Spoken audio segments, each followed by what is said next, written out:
Hi everyone. Thanks for being here, and thank you, Mikey, for all the effort you put in afikra. Today, I want to shed some lights in one of the historical figures that influenced the world that we live in now and have inspired me personally. Today, we'll be talking about Muhammad Ali of Egypt. My main source of information would be a book titled The Last Pharaoh, a biography of Muhammad Ali by Gilbert Sinoue. But before we go deep into that, I want to say some words about the author of this book, because it happens to be one of my favorite authors of all time. So Gilbert Sinoue is a Franco-Egyptian writer and a historian. He was born in Cairo in 1947. His family actually migrated from Lebanon in 1860. Gilbert Sinoue is really known for a unique type of writing where he combined novel writing with biographical writing. So the reader ends up with an excitement experience, and at the same time he's learning a lot. This book is not an example of that, because that's a pure biography, but I will present some examples in the end of the presentation. He's also known for his focus on the East, and between brackets, that's what he call our part of the world, usually in his books.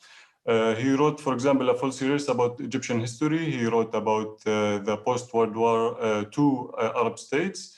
He wrote about some historical figures like Ibn Rushd and Ibn Sina. Actually, some of his books are taught in French high schools at the moment. And one last interesting piece of information, that he's also a musician. So he wrote some songs for some famous singers like Dalida and Claude François. I tried to pronounce that right, but probably I have not. So to give context to our story, I want to explore with you the world that Muhammad Ali was brought into, especially in our part of the world. So the Ottoman Empire was internally collapsing at that time. It was losing control over its provinces. For example, Egypt, the Levant, and the Maghreb al-Arabi were technically under the Ottoman rule, but they also had some kind of internal independence. And they were governed by another groups. The author keep promoting in his book the theory of that the only reason why the Ottoman Empire survived this era was that the European powers wanted to keep the balance of power in Europe at that time. So they were not ready yet to split the Ottoman Empire between them. They made sure that the Ottoman Empire stay weak, but whenever it's almost collapsing, they actually defend it. And that happened two times with Muhammad Ali himself, when his army went against the main Ottoman army two times, and then he was pulled back by the European powers. And actually, the second time cost him his entire empire. Regarding Egypt, which is the main focus here, Egypt was under the Mamluks rule. The author described the Mamluks throughout the book by being uncivilized and unskilled rulers who plunged Egypt into darkness. Here I want to talk about the historical context, or let's say a story, about how a tobacco merchant from Albania became the master of Egypt within 4 years. So our story starts in 1798, when Napoleon Bonaparte decided to conquer Egypt. As we said, by that time, the Mamluks were the ones who are controlling Egypt, so they launched a guerrilla war against the French, but they failed to stop their campaign. 3 years after that, the Ottoman army finally arrived, and Muhammad Ali was a member in the Albanian contingent, which was fighting with the Ottomans. He was just a normal soldier at that time. So in 1801, and after the Abu Qir battle, which is a really famous battle when the Ottomans crushed the French army, three main players stayed on the game. We have the Ottomans, who won the war. We have the Mamluks, who were weakened a lot by their fights with the French. And we had the Albanian contingent. And by that time in the war, Muhammad Ali was the second leader of those. And the book also described them as more like mercenaries, more than fighters in the Ottoman army, because they didn't really have loyalty for anyone, and they fight with anybody who pay them money. And after a while, they presented a power that cannot be denied. Here, I really wanted to talk about the Machiavellian plan, where Muhammad Ali, within 4 years, rise to the throne of Egypt. But I had to cut that due to the time limit. But let's say that the brilliance of this man was shown into action within these 4 years. And in the end of it, in 1805, Muhammad Ali, after he played with all the main players in the game, he became the strongest man in Egypt. This man ruled Egypt for 44 long years. And his empire, in its largest extent, as you see in the photo, was 10 times bigger than the present size of Egypt. Now, Muhammad Ali is known as the founder of modern Egypt, and that can be justified for many reasons, because we can see the dramatical changes that happen in the country during his wrong reign, and I will talk about that in a second. But before that, I want to point out that despite the fact that Muhammad Ali and Egypt was and remained under the Ottoman rule technically, he was not really a follower for the Ottomans, and he was actually in the empire's biggest enemy, especially in the second half of his campaign. Egypt had its own currency. It had its own army that was not really obligated to fight with the main Ottoman army, and that was really interesting for me. He even charged tariffs on goods imported and exported to the other sides, to the other provinces of the empire. He had his own trade relations, he had his own navy even, and he had a unique administrative system that was not followed anywhere else in the empire. So let's go through that.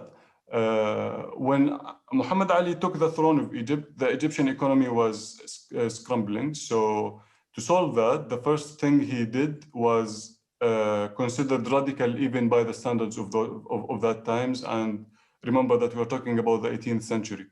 So what he did was that he took control over all the agricultural lands in Egypt. So basically he was the only landowner in all Egypt.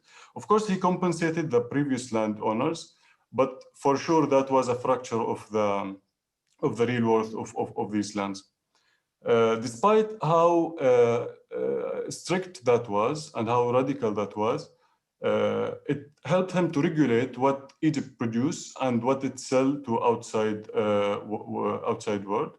And it turned out to be his most successful policy, because this policy ended up funding all the other mega industrial and military and institutional projects that Muhammad Ali implemented. Soon after, a westernization movement started, led basically by French personnel. And let me point out that throughout the book, I felt that the author kind of romanticized the French-Egyptian relationship, or the French relationship with Muhammad Ali, and he kind of over-exaggerate how France influenced what happened. But anyway, I will just go through as what the book says. He actually presents a very interesting theory. He says that the reason why it was led by French is that after the French Revolution, many active members in the French revolutions felt disappointed from the outcomes of the revolution. So they were looking for other options or other adventures. And Muhammad Ali was welcoming anybody who has ambition to do something in Egypt. And that's how the relationship was built. For instance, the Egyptian army was built and trained by an French major, general, sorry. He was called General Saif. Of course, that's the Arabic name for him. Schools, universities, first schools, universities, hospitals also was built by French professionals. Muhammad Ali also implemented a kind of industrial, or tried to implement an industrial revolution, who wasn't really a disaster, but it didn't have the same success rate the agricultural policy had. In the second part of his reign, and kind of integration policy started, where the country started to integrate the Egyptian public, who were not really involved in the governing of Egypt for decades, for centuries actually.